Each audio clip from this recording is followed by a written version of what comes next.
Well, Roald Dahl's Matilda, Chapter 18, The Names.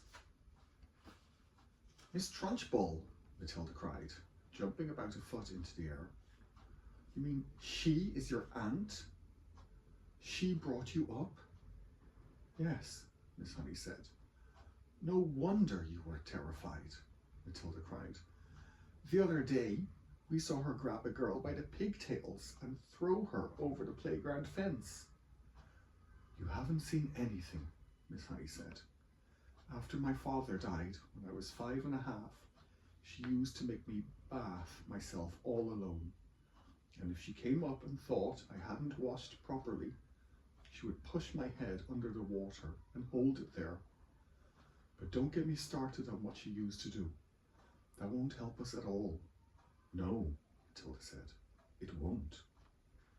We came here, Miss Honey said, to talk about you, and I've been talking about nothing but myself the whole time. I feel like a fool.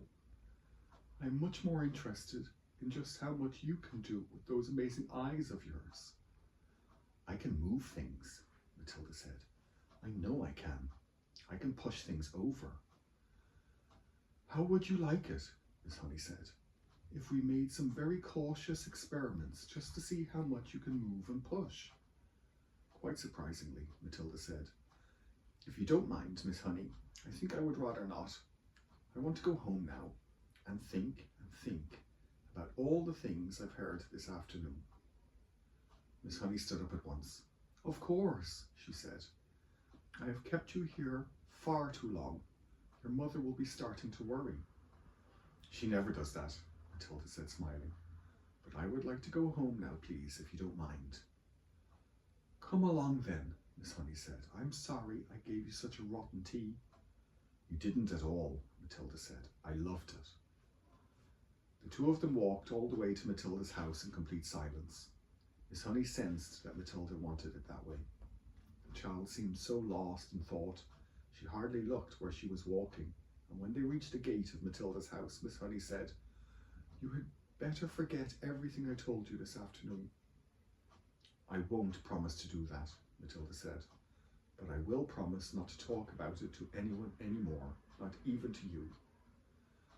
I think that would be wise, Miss Honey said. I won't promise to stop thinking about it, though, Miss Honey, Matilda said. I've been thinking about it all the way back from your cottage, and I believe I've just got a tiny little bit of an idea. You mustn't, Miss Honey said. Please forget it. I would like to ask you 3 last things before I stop talking about it, Matilda said. Please will you answer them, Miss Honey? Miss Honey smiled. It was extraordinary, she thought to herself, how this little snippet of a girl seemed suddenly to be taking charge of her problems, and with such authority too.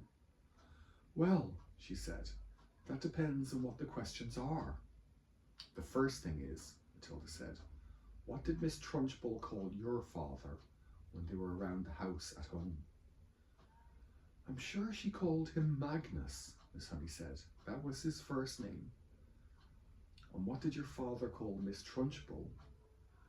Her name is Agatha, Miss Honey said. That's what he would have called her. And lastly, Matilda said, what did your father and Miss Trunchbull call you around the house? They called me Jenny, Miss Honey said. Matilda pondered these answers very carefully. Let me make sure I've got them right, she said. In the house at home, your father was Magnus, Miss Trunchbull was Agatha, and you were Jenny. Am I right? That is correct, Miss Honey said. Thank you, Matilda said. Now I won't mention the subject any more. Miss Honey wondered what on earth was going on in the mind of this child. Don't do anything silly, she said. Matilda laughed and turned away and ran up the path to her front door, calling out as she went, Good night, Miss Honey. Thank you so much for the tea.